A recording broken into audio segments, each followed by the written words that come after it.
chữ tí tì tì ta là tì nhé đặt lên cho nó tì muốn tì đặt lên nè tì quá tì tì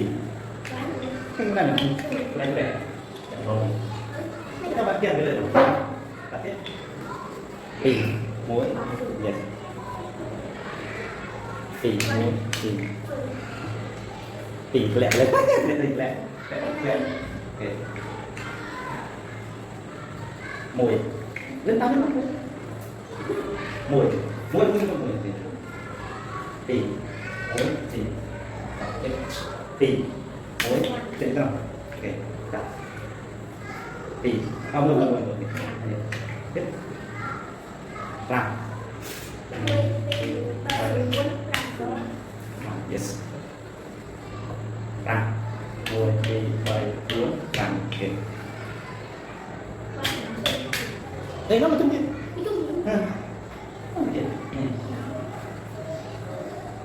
làm chúng ta lên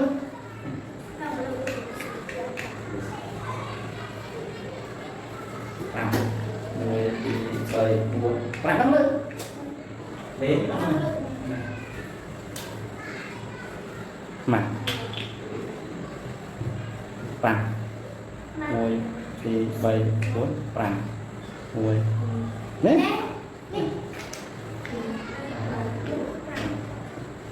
vàng đâu là thế bằng như vậy các bạn phải thế quay bao nhiêu quay mày nên là đọc nhé vàng ngồi thì bày cuốn vàng cho không được đọc thì cái năng lên mùi thì dao mùi tí nó đâu thì muối thì tí muối thì làm ok gió cho không mời làm chung này gió lắm ok làm thế này làm cái này